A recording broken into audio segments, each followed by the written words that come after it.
اللہ پاک قرآن مقدس میں ارشاد فرماتا ہے، نبی ایمان والوں کے لیے، مسلمانوں کے لیے، ایمان والوں کے لیے اور مسلمانوں کے لیے ان کی جان سے زیادہ قریب ہیں، ان کی جان سے بھی زیادہ قریب ہیں، اور ان کی بیویاں ساری کائنات کے لوگوں کے لیے ماں بنا دی گئی ہیں۔ سمجھ رہے آپ؟ نبی ایمان والوں کے لیے ان کی جان سے بھی زیادہ قریب ہیں، اور ان کی ازواج کو، ان کی بیویوں کو ساری کائنات کے لوگوں کی ماں بنا دیا گیا۔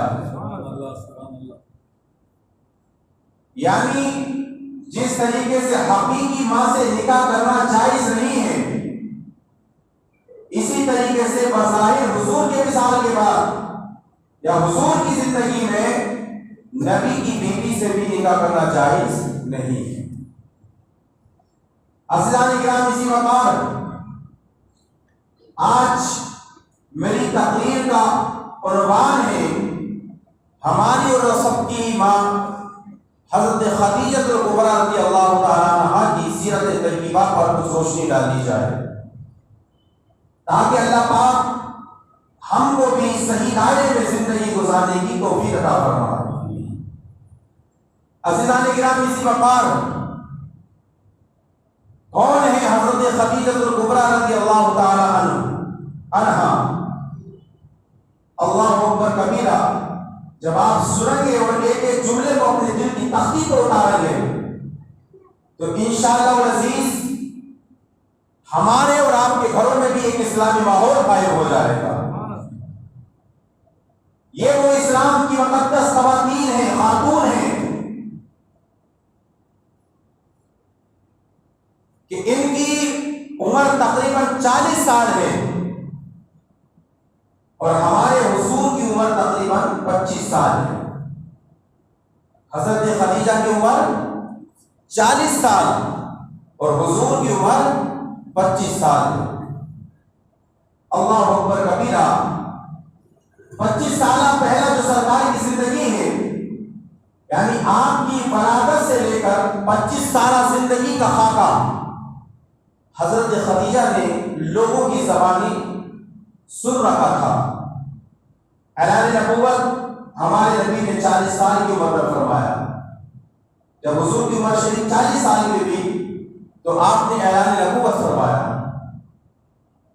تو بچپن کی ساری اداؤں کو، جوانی کی ساری اداؤں کو، حضور کے اخلاق و کردار کو، حضور کی والدہ حضرت آمنہ رضی اللہ تعالیٰ عنہا کی سیرت طیبہ کو حضرت خدیجہ الکبریٰ رضی اللہ تعالیٰ عنہا نے سن بھی رکھا تھا اور دیکھ بھی رکھا تھا۔ اللہ اکبر کبیرہ۔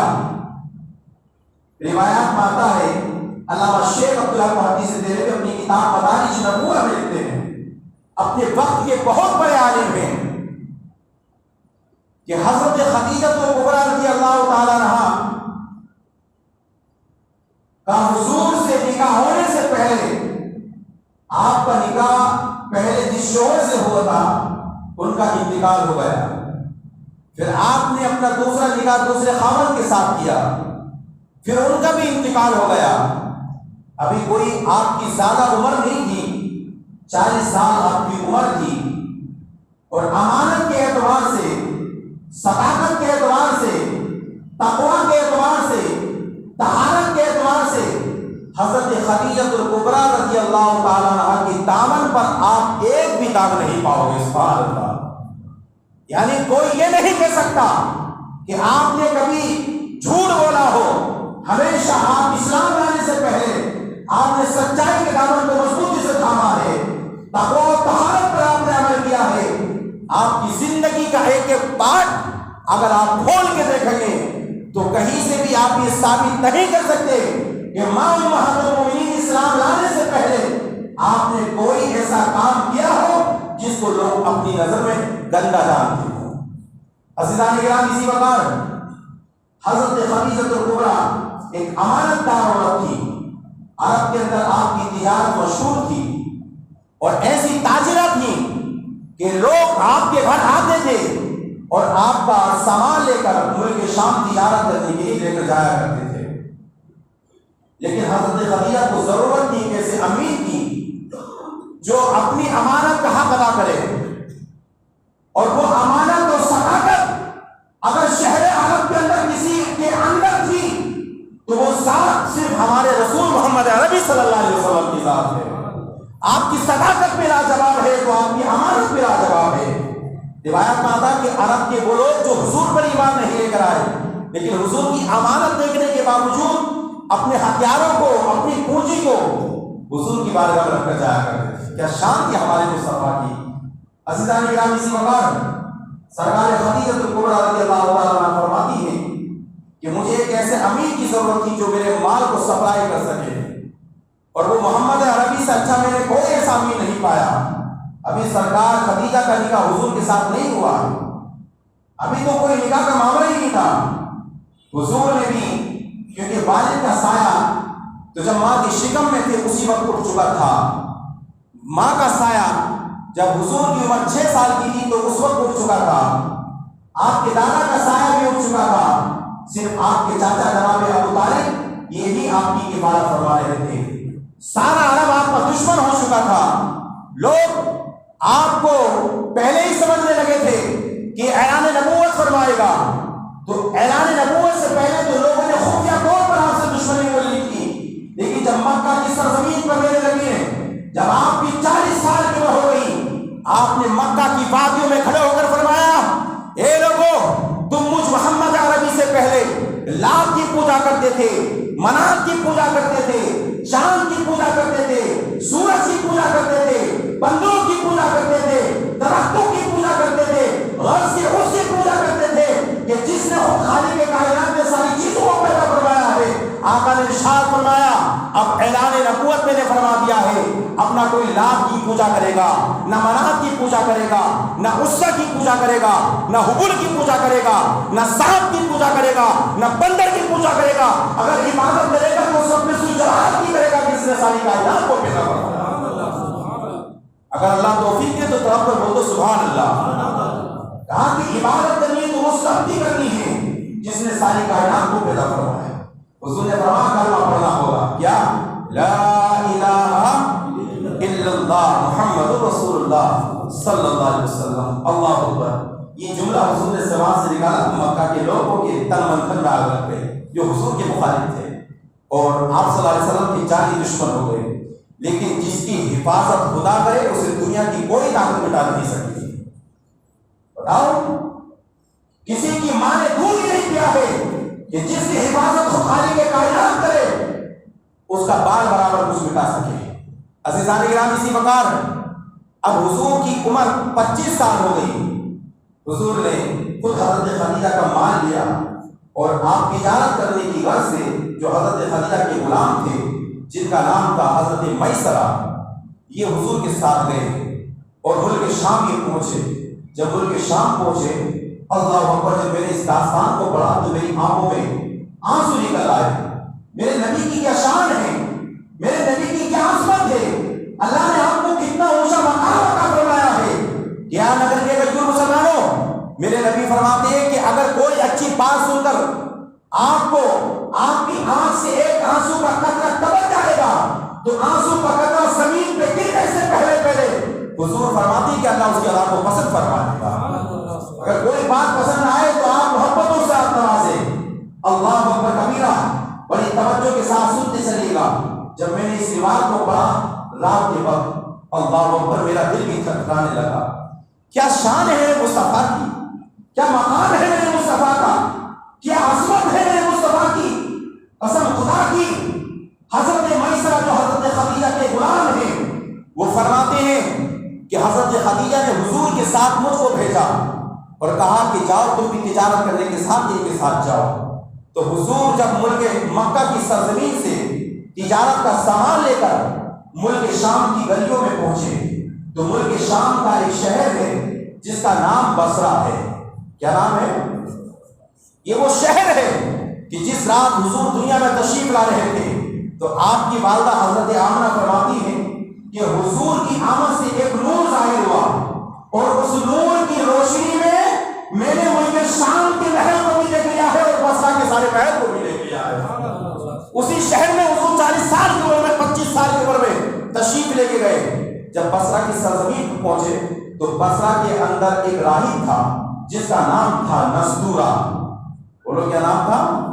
نستورہ راہب۔ اس نے حضور کی آمد کے قصیدے گائے ہیں۔ بحیرہ راہب نے حضور کی آمد کا انتظار کیا ہے، حضرت عیسیٰ علیہ السلام نے حضور کی آمد کا انتظار کیا ہے اور اپنی ساری قوم کو بتا دیا ہے، اے لوگوں سنو، ان قریب میرے بعد ایک نبی آخر الزمان آئے گا، اور اس کا نام بھی میں تم کو بتا کر جاتا ہوں۔ اس آنے والی شخصیت کا نام احمد ہوگا۔ سبحان اللہ، اس کا نام احمد ہوگا۔ حضور کی 25 سال عمر ہے۔ تو میسرہ فرماتے ہیں کہ حضور بصرہ کے اندر موجود ہیں، تو جو نستورہ راہب حضور کی آمد کا انتظار کر رہا تھا، ابھی اس نے حضور کو نہیں دیکھا ہے، ابھی حضور کو نہیں دیکھا، خالی توریت میں اور انجیل کے اندر حضور کے صفات کو پڑھا تھا، حضور کے اخلاق کو پڑھا تھا، حضور کی شان کو پڑھا تھا، حضور کی زندگی کا پاک پڑھا تھا۔ نستورہ راہب کہتے ہیں میں نے کیا دیکھا کہ ایک قافلہ آیا ہے جو دور دراز سے ہے، اور وہ قافلے میں ایک شخصیت ہے۔ میں نے دور سے دیکھا، اپنی خانقاہ کے قریب سے دیکھا کہ وہ شخصیت ایک درخت کے نیچے بیٹھی ہوئی ہے، اور اس شخصیت سے ایک نور ظاہر ہو رہا ہے۔ اس کے ہونٹ بھی لاجواب تھے، اس کی آنکھیں بھی لاجواب تھی، اس کی زلفیں بھی لاجواب تھی، اس کا چہرہ چاند سے زیادہ چمک رہا تھا، اس کا لباس لاجواب تھا، اس کے دستے مبارک لاجواب تھے، اس کا اخلاق لاجواب تھا، اس کا کردار لاجواب تھا، اس کا انداز تکلم لاجواب تھا۔ فرماتے میں نے تو توریت میں پڑھ لیا تھا، تو میرے دل نے گواہی دی یہ کوئی معمولی شخص ہو نہیں سکتا ہے، ارے یہ ہے وہی شخصیت ہے کہ جس کی بشارت عیسیٰ علیہ السلام نے دی ہے، اور آنے والے وقت میں یہ اپنی نبوت کا اعلان فرمائے گا۔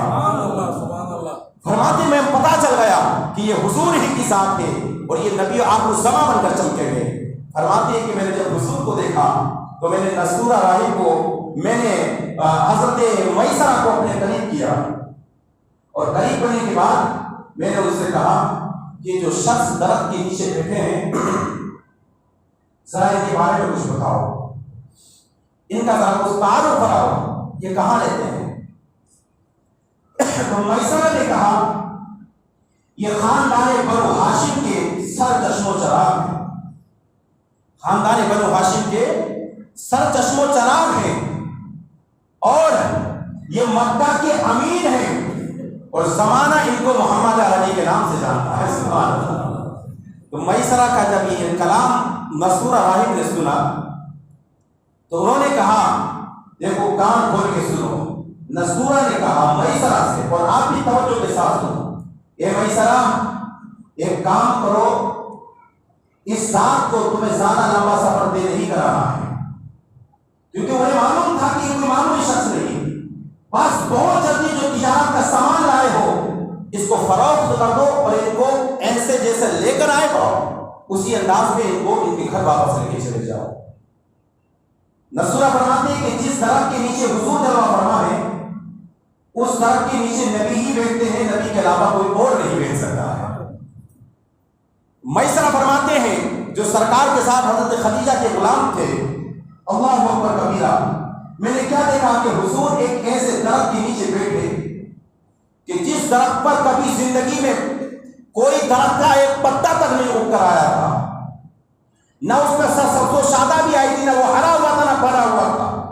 فرماتی کہ حضور کے ساتھ میں پہلی بار آیا تھا، لیکن اس سے پہلے میں مکے ملک شام، مصر اور عراق، بغداد یہ سارے ملک میں تجارت کر چکا تھا۔ فرماتے ہیں کہ آج تک میں نے اس درخت کے اوپر ایک ہرا پتا نہیں دیکھا، وہ درخت سوکھ چکا تھا، لیکن جیسے ہی قدم میرے نبی نے اس درخت کے نیچے رکھا، اللہ اکبر، حضرت میسرہ فرماتے ہیں کہ وہ سارا درخت ہریالی میں تبدیل ہو جاتا ہے۔ نبی کی شان سن رہے اور خاموشی کے ساتھ آپ کے ہونٹ بند ہیں، محبت سے بولو سبحان اللہ، تاکہ سارا درخت ہرا بھرا ہو گیا ہے۔ حضور جیسے اس درخت کے نیچے بیٹھے ہیں پورا درخت ہرا بھرا ہو گیا۔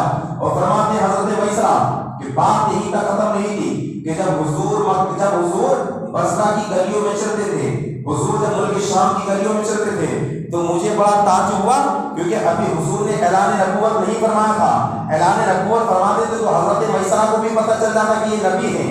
ابھی تو ایک تجارت کرنے کی نیت سے ایک پارٹنر ہو کر اپنے ساتھ لے کر گئے تھے, لیکن فرماتی کہ میں نے ایسے ایسے معاملات حضور سے دیکھے, خواری کی عادت کہ میں دیکھ کے حیران تھا کہ آج تک میں نے کبھی یہ نہیں دیکھا کہ درخت بولتے ہوں. اور اگر آپ نے درخت کی بولی کو سنا ہو تو مجھے بتاؤ, تو جواب ملے گا کہ نہیں, آج تک ہم نے درختوں کو بولتا نہیں دیکھا.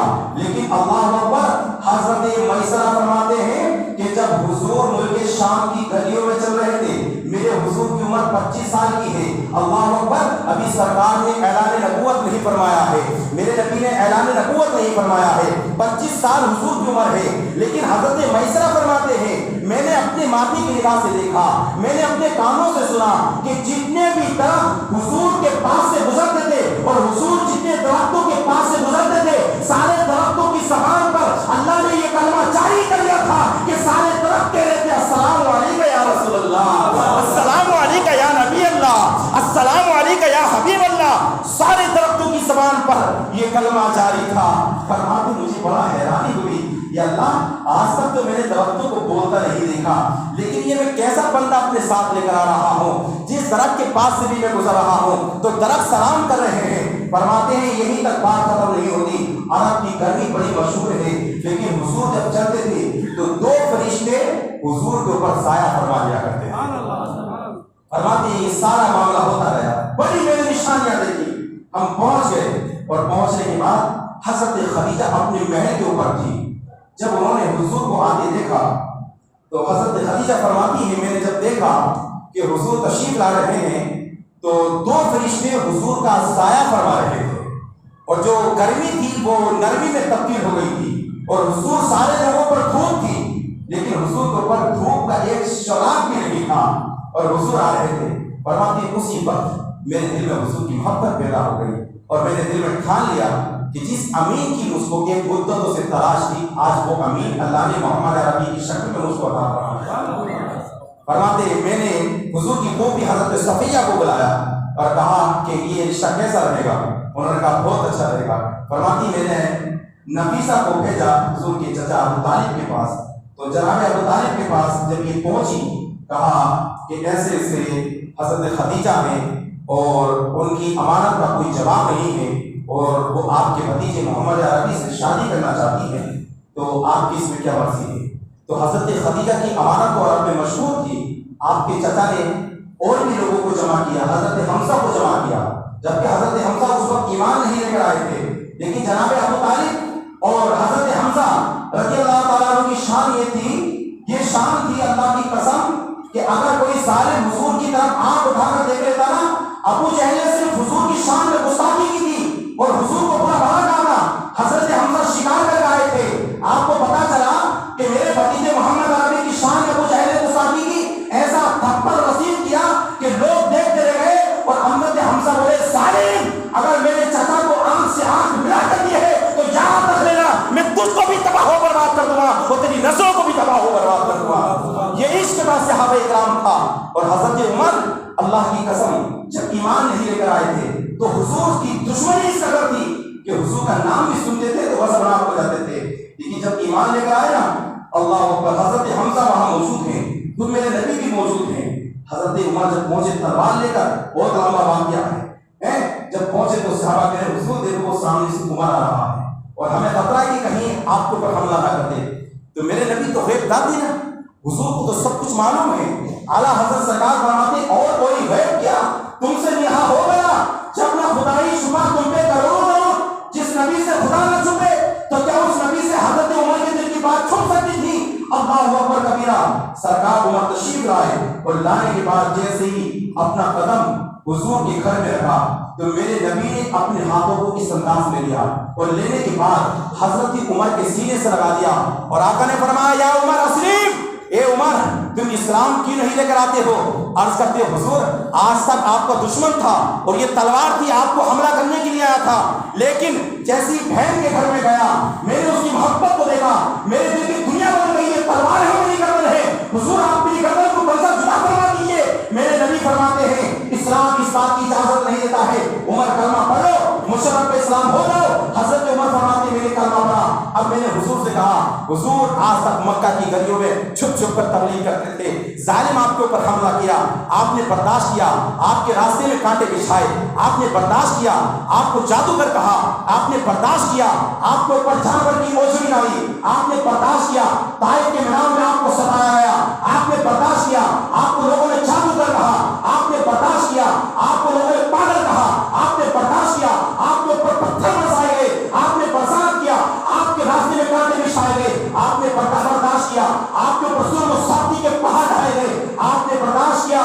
لیکن حضور اب یہ آپ کا غلام محمد عربی نے آپ کے دامن کو مضبوطی سے تھام لیا ہے۔ اب مکہ کی سرزمین پر ہمیں چھپ کر تبلیغ نہیں کرنی ہے، ہمیں ڈر کر تبلیغ نہیں کرنی ہے۔ سرکار عمر فرماتے ہیں میں نے دائیں طرف حضرت حمزہ کو لیا اور بائیں طرف میں کھڑا ہو گیا اور بیچ میں ہم نے حضور کو لیا اور کہا حضور چلیے نا مکہ کی سرزمین پر، کسی سے ڈرو مت، ان اللہ معنا، اللہ ہمارے ساتھ ہے۔ حضرت عمر فرماتے ہیں میں گھر سے نکلا اور نکلنے کے بعد وہ مکہ کے ظالم جب حضور نے اعلان کیا تو جو حملہ کرتے تھے، جب حضرت عمر پہنچے تو آپ نے لوگوں کے گھروں کے دروازے کو کھٹکھٹایا اور کہا ظالمو نکل کے آؤ اور محمد عربی کا مقابلہ کرو، یاد رکھنا اب عمر بن خطاب کا نام پڑھ کر مشرف پیسان کیا ہو گئے ہیں، اور اگر کسی نے میرے نبی کو تکلیف پہنچائی تو میں دودھ کا دودھ اور پانی کا پانی کر ڈالوں گا۔ سبحان اللہ، یہ شان کی حضرت عمر کی ہے۔ اسرار کرام کسی بتا یہ عشق رسول ہمیں سکھایا ہے صحابہ کرام نے۔ آج ہم خالی دعویٰ کرتے لیکن عمل نہیں کرتے۔ سرکار خدیجہ نے نکاح کا پیغام پہنچایا، حضور نے نکاح قبول فرما لیا، حضور کی چچا نے نکاح کا پیغام قبول فرما لیا، اور نکاح ہو گیا۔ کس کے ساتھ؟ بولو کس کے ساتھ؟ حضرت خدیجہ کے ساتھ۔ بولو کس کے ساتھ؟ حضرت خدیجہ۔ حضور کی عمر کتنی ہے؟ 40 سال، حضرت 25 سال، اور حضرت خدیجہ کی عمر 40 سال۔ نکاح ہو گیا۔ یہ بڑی لمبی داستان ہے، صرف 5 منٹ باقی، لیکن بتانے کا مقصد یہ ہے ہمیں اپنی زندگی میں انقلاب لانا ہوگا۔ آج قوم کے حالات اس قدر خراب ہو گئے، معمولی سی بات پر میاں بیوی کا جھگڑا، لیکن حضور نے اپنی ازواج کے ساتھ وہ محبت بھرے انداز میں اپنی زندگی گزار کر ساری دنیا کے لوگوں کو سبق دیا ہے۔ اے لوگوں، عورت دل سے جدا کرنے کی چیز نہیں ہوتی ہے، عورت بلکہ اپنے سینے سے لگانے کی چیز ہوا کرتی ہے۔ میرے نبی نے فرمایا اگر کوئی اپنی بیوی کو محبت کے ساتھ ایک نوالہ پلا دیتا ہے اللہ اس کو صدقہ کرنے کے برابر ثواب عطا فرماتا ہے۔ عزیزان گرامی اسی مکان اب نکاح ہو گیا، حضور غار حرا میں جلوہ فرمائے۔ بولو کہاں؟ غار حرا میں جلوہ فرمائے۔ اللہ اکبر۔ ایک دن نہیں، 2 دن نہیں، کافی ٹائم گزر گیا۔ حضور غار حرا سے تشریف جب نہیں لائے تو سرکار خدیجہ کو بے چینی ہوئی، کیونکہ ایسی محبت اتنا سونا اپنے ساتھ لائی تھی۔ مکہ کے لوگوں نے کہا کہ حضور نے خدیجہ سے نکاح دولت کی بنا پر کیا، لیکن اللہ کی قسم میرے نبی کی صحابت دیکھو کہ اتنا سونا لائی تھی کہ اگر ایک آدمی کو سونے کے برابر میں کھڑا کر دیا جائے تو سونے کی دیوار اونچی ہو جاتی ہے، لیکن حضور نے اگلے دن سارا سونا غربا کے درمیان تقسیم فرما دیا تھا، اور آپ نے دولت کو ترجیح نہیں دی، ہمیشہ اللہ کی محبت کو ترجیح دی۔ عزیزان گرامی اسی مکان تو سرکار خدیجہ بے چین ہوئی کہ حضور نہیں آئے، تو آپ نے ایک برتن میں سالن تیار کیا اور برتن میں سالن کرنے کے بعد اپنے سر پہ رکھا، اور غار حرا مدینے سے تقریباً 3 میل کے فاصلے پر ہے۔ آپ وہاں سے اس سالن کو اور کچھ روٹیاں تھی حضور کی بارگاہ میں لے کے گئی کہ میرے حضور تشریف نہیں آ رہے ہیں تو چلو ایک کام کروں کہ میں ہی حضور کی خدمت کرنے کے لیے آپ کے پاس پہنچ جاؤں۔ اللہ اکبر۔ ابھی حضرت خدیجہ حضور کے پاس پہنچتی اس سے پہلے حضرت جبرائیل علیہ السلام میرے نبی کی بارگاہ میں نازل ہو جاتے ہیں۔ سبحان اللہ، نازل ہو جاتے ہیں۔ عرض کرتے ہیں حضور ابھی تھوڑی دیر میں آپ کی شریک حیات آپ کی بیوی خدیجہ الکبریٰ تشریف لائیں گی۔ کہا اچھا؟ کہا ایسا نہیں ہے، آپ کی شریک حیات خدیجہ تشریف لائیں گی، اور جب وہ آپ کی بارگاہ میں آ جائیں تو آپ ان سے کہنا مجھے بالخصوص اللہ نے بھیجا ہے سدرۃ المنتہا سے، اللہ نے بھیجا ہے۔ آپ اپنی شریک حیات خدیجہ سے کہنا کہ اللہ آپ کی بیوی خدیجہ کو سلام بھیجتا ہے۔ سبحان اللہ، کیا شان ہے ماں خدیجہ الکبریٰ کی کہ اللہ آپ کی بیوی کو سلام کہتا ہے۔ اللہ اکبر۔ اور کہا حضور میرا بھی سلام آپ خدیجہ کو پیش کر دینا ہے، اور وہ آئیں گی، ان کے ہاتھ میں ایک برتن ہوگا جس کے اندر سالن ہوگا۔ تو حضرت جبرائیل تو چلے گئے۔ اللہ اکبر۔ سرکار خدیجہ جب وہاں پہنچی تو حضور کی بارگاہ میں سلام کیا، السلام علیکم یا رسول اللہ، یا اللہ کے رسول آپ پر سلام ہو۔ کبھی شوہر کا نام نہیں کیا، کیونکہ مقام شوہر کہنے میں، مقام حضور کہنے میں جو ثواب ہے وہ شوہر کہنے میں نہیں، پوری زندگی یا رسول اللہ، یا نبی اللہ، یا حبیب اللہ کے نام سے آپ کی ساری بیویوں نے آپ کو پکارا ہے۔ اللہ کی قسم جب سرکار خدیجہ الکبریٰ وہاں پہنچی تو حضور نے حضرت خدیجہ کو دیکھا، میرے نبی مسکرائے اور آقا نے فرمایا خدیجہ خدیجہ تمہاری اداؤں کو اللہ نے اتنا پسند کیا، کیونکہ جب مکہ کے لوگ میرے اوپر ظلم و زیادتی کے پہاڑ ڈال رہے تھے، مکہ کے لوگ میرے راستے میں کانٹے بچھا رہے تھے، مکہ کے لوگ مجھ کو جادو کر کے رہے تھے، مکہ کے لوگوں نے میرے اوپر اتنا ظلم کیا کہ طائف میرے حضور نے شیعہ پہ ابی طالب میں 3 سال ایسے گزارے تھے کہ درختوں کے پتے حضور نے کھائے، پیٹ پر پتھر میرے حضور نے باندھا، لوگوں نے قطع تعلق کر دیا تھا، کہا کوئی حضور سے کوئی سامان نہیں خریدے گا اور نہ ہی کوئی اپنا سامان اس کو دے گا۔ 30 سال حضور نے شیعہ پہ ابی طالب میں گزارے تھے، لیکن اس پرفتن دور میں بھی سرکار خدیجہ الکبریٰ جو کہ ملکہ عرب تھی، لیکن اس کے باوجود بھی حضور کی ایسی خدمت کی، اللہ کی قسم زمانہ اس وقت بھی ان کی خدمت کو یاد کرتا تھا اور زمانہ آج بھی ان کی خدمت کو یاد کرتا ہے۔ آقا علیہ السلام نے فرمایا بے خدیجہ ایسے پرفتن دور میں تم نے میری خدمت کی ہے تو اللہ تمہاری اس ادا سے اتنا راضی ہو گیا کہ اللہ پاک نے تمہیں ہی کو سلام عطا فرمایا ہے۔ سبحان اللہ۔ اور جبریل نے بھی تم کو سلام بھیجا ہے۔ یہ سرکار خدیجہ الکبریٰ ہے۔ تو جب آئے اپنے گھر تو سب سے پہلی وحی حضور کے اوپر غار حرا میں نازل ہوئی تھی۔ کہاں پر؟ غار حرا میں۔ یہ اس رب الذی خلق والی آیت غار حرا میں نازل ہوئی۔ تو جب حضور تشریف لائے تو حضور کو سردی کے آثار نمایاں ہوئے، گھبراہٹ پیدا ہوئی۔ تو حضور تشریف لائے تو حضور چاہتے تو اچھا جب تک سرکار خدیجہ تھی اس وقت تک حضور کی نکاح میں کوئی دوسری عورت بھی نہیں تھی، ان کی وصال کے بعد آپ نے اور نکاح کی اور یہ حیثیت سرکار خدیجہ کو ہے کہ آپ کی باقی بیویوں سے کوئی بھی بچہ پیدا نہیں ہوا، جتنے بھی بچے پیدا ہوئے وہ حضرت خدیجہ الکبریٰ رضی اللہ تعالیٰ عنہ کی کوکھ سے پیدا ہوئے، سوائے حضرت ابراہیم کے وہ آپ کی باقی حضرت ماریہ قبطیہ کی کوکھ سے پیدا ہوئے تھے۔ یہ مقام صرف حضرت خدیجہ کو حاصل تھے۔ عزیزان گرامی سی بات تو حضور کو جب پہلی وحی نازل ہوئی تو گھبراہٹ ہوئی، ایک جاڑا سا آپ کو اوپر آیا تو آپ غار حرا سے تشریف لائے اور لانے کے بعد اپنی بیوی سے کہا، شریک حیات سے کہا یا خدیجہ زمینونی خدیجہ مجھ کو چادر اڑاؤ، مجھے اپنی جان کا خطرہ لگ رہا ہے۔ تو دیکھو حضرت خدیجہ کا مائنڈ دیکھو، حضرت خدیجہ نے کہا حضور آپ کو آپ کی جان کا خطرہ نہیں ہو سکتا۔ کہا کیسے؟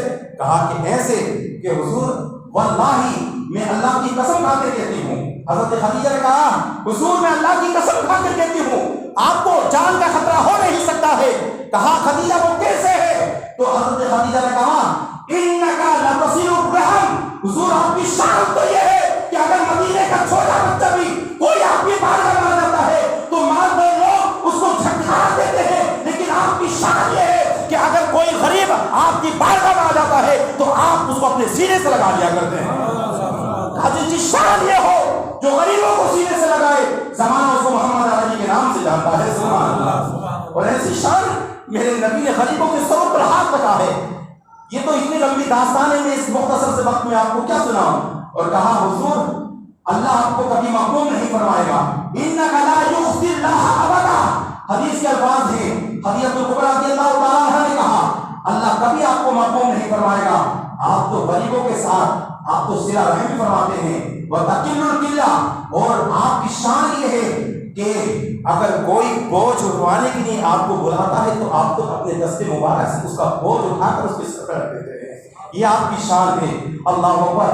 آپ نے بے شمار القاب حضور کو سنائے اور آپ نے تسلی دی کہ حضور آپ غمگین مت ہوئیے گا، جس موڑ پر آپ جائیں گے، اگر شیعہ ابی طالب میں جائیں گے آپ کی بیوی خدیجہ اس موڑ پر آپ کے ساتھ جائیں گی۔ اگر آپ مکہ کو چھوڑیں گے، مکہ کے لوگ آپ کو حملہ کریں گے، آپ کی بیوی خدیجہ بھی آپ کے ساتھ مکہ چھوڑ کر مدینہ چلی جائے گی۔ اگر آپ پیٹ پر پتھر ڈالیں گے، حضور آپ کھانا نہ کھائیں اور آپ کی بیوی خدیجہ کھانا کھا لے، ایسا ہی کس لیے ہو سکتا ہے؟ میں بھوکی رہ لوں گی لیکن کبھی آپ کو تکلیف نہ آنے دوں گی۔ سرکار نے 3 دن تک کھانا نہیں کھایا ہے، اپنے پیٹ پر پتھر باندھے ہیں۔ ماں امہات المومنین حضرت خدیجہ نے اپنے پیٹ پر پتھر باندھے، شیعہ ابی طالب میں لوگوں نے آپ کا کھانا پینا بند کر دیا، حضور نے درخت کے پتے کھائے۔ ماں امہات المومنین حضرت خدیجہ نے درخت کے پتے کھائے۔ بتاؤ کوئی ایسی مثال مجھ کو دکھاؤ کہ جو ملک عرب ہونے کے باوجود کہ جس کے پاس اتنی دولت تھی کہ عرب کے بڑے بڑے مالدار لوگوں کے پیغام حضرت خدیجہ کے پاس آئے کہ خدیجہ کا نکاح ہم سے ہو جائے، لیکن اللہ کی قسم حضرت خدیجہ فرماتی ہیں اگر میں چاہتی تو عرب کے بڑے سے بڑے مالدار آدمی کے ساتھ اپنا نکاح نہ میرے پاس پونجی کی کمی تھی، پونجی تو میرے گھر کا خزانہ تھا، لیکن میں نے محمد عربی سے نکاح جو کیا ہے اس وجہ سے نہیں کیا ہے کہ محمد عربی صلی اللہ علیہ وسلم کا خاندان کا نام بہت اونچا ہے، میں نے حضور سے نکاح اس لیے کیا ہے کہ حضور کے اخلاق کا بھی کوئی جواب نہیں تھا اور حضور کے صدق وقار کا بھی کوئی جواب نہیں تھا۔ میں نے جیسا محمد عربی کو دیکھا ہے ایسا میری آنکھوں نے آج تک کسی کو نہیں دیکھا ہے۔ اس لیے حضور کی بیوی عائشہ فرماتی ہیں جب حضرت خدیجہ کا وصال ہو گیا تھا تو وہ سال عام الحزن کے نام سے جانا جاتا تھا، اس سال کو عام الحزن یعنی غم کے سال کا نام رکھ دیا تھا۔ اتنا صدمہ حضور نے حضرت خدیجہ کے وصال پہ کیا اور سرکار ہر سال حضرت خدیجہ کے وصال کے موقع پر ایک جانور کو ذبح کرتے تھے، بکرے کو یا بکری کو، اور اس گوشت کو حضرت خدیجہ کی سہیلیوں میں تقسیم فرمایا کرتے تھے، اور سرکار عائشہ سے حضور فرمایا کرتے تھے عائشہ عائشہ خدیجہ کی شان یہ تھی جب خدیجہ میرے نکاح میں تھی تو میرے سر میں اس انداز میں مالش کیا کرتی تھی، میرے گھر میں جھاڑو اس انداز میں لگایا کرتی تھی، برتن اس انداز میں دھویا کرتی تھی، میری دلجوئی اس انداز میں کیا کرتی تھی، مجھ سے اس انداز میں پیش آیا کرتی تھی۔ عرب کی ساری عورتیں پیٹ بھر کے کھانا کھا کے سو جاتی تھی، لیکن خدیجہ کی شان یہ تھی جب تک میں گھر میں نہیں آتا تھا خدیجہ کبھی اپنے منہ میں ایک نوالا بھی نہیں لیتی تھی۔ یہ ہماری ماں حضرت خدیجہ کبریٰ کی شان ہے۔ فرماتے ہیں کہ جس وقت عرب کے لوگوں نے میرا ساتھ چھوڑ دیا تھا، سرکار عائشہ نے کہا حضور آپ کی میں ان سے بہتر بیوی آ گئی ہوں، اللہ اکبر۔ تو میرے نبی نے فرمایا عائشہ تم خدیجہ سے بہتر نہیں ہو سکتی ہو۔ کہا کیسے؟ کہا جب عرب کے لوگوں نے میرے اوپر ظلم کا پہاڑ ڈھایا تھا، جب عرب کے لوگوں نے مجھ کو جادوگر کہا تھا، جب عرب کے ظالموں نے مجھ کو جابر کہا تھا، تو اس وقت دنیا کی کسی عورت نے میرا ساتھ نہیں دیا تھا۔ اگر اس وقت کسی ذات نے میرا ساتھ دیا تھا تو وہ خدیجہ کبریٰ رضی اللہ تعالیٰ عنہا کی ذات۔ اور ان عورتوں میں سب سے پہلے ایمان لانے والی ذات کا نام حضرت خدیجہ کبریٰ رضی اللہ تعالیٰ عنہا ہے۔ بچوں میں مولا علی ایمان لے کر آئے ہیں اور جوانوں میں حضرت ابوبکر صدیق ایمان لے کر آئے ہیں۔ ایک بیان کر کے کئی مسلمانوں یہ رشتہ ازدواج ایک ایسا مسئلہ ہے ہر چیز کا احساس اس کے رخصت ہونے کے بعد ہوتا ہے۔ اس لیے جس کے باپ زندہ ہے تو اپنی زندگی میں اپنے باپ کی قدر کر لینا، جس کی ماں زندہ ہے اپنی زندگی میں اپنی ماں کی قدر کر لینا، اگر بیوی بچے زندہ ہیں تو اپنی زندگی میں ان کی قدر کرو۔ مرنے کے بعد تو دشمن بھی اپنی آنکھوں سے آنسو نکال لیتا ہے، مزہ تو اس بات کا ہے کہ کوئی چیز تمہارے سامنے موجود ہے اس کی قدر کرو۔ اس لیے عورت بھی اللہ کی نعمت ہے اور ماں باپ بھی اللہ کی نعمت ہے، اور اس نعمت کو کبھی ٹھکرانا نہیں ہے۔ جس نے نعمت کو ٹکرا دیا ہے وہ زندگی پر ذلیل و خوار رہا ہے، اور جس نے ان نعمت عظمیٰ سے پیار کیا ہے وہ ہمیشہ کامیاب رہا ہے۔ اپنی اولاد سے پیار کیجیے، بیوی بچوں سے پیار کیجیے، لیکن اولاد کا، بیوی بچوں کا، ماں باپ کا پیار بعد میں، رسول اللہ کا پیار پہلے، ان تمام کا پیار بعد میں، رسول اللہ کی محبت پہلے۔ وقت کی قلت دامن کی ہے، وقت ہو گیا، اللہ پاک سے میں صرف یہی دعا کروں گا۔ ایک بات میں اور کہنا چاہتا تھا لیکن اگلے جمعہ میں انشاءاللہ میں کہوں گا۔ اللہ پاک میری اور آپ کی حاضری کو اپنی بارگاہ میں شرف قبول فرمائے۔ پورا مجمع کلمہ پڑھیے، لا الہ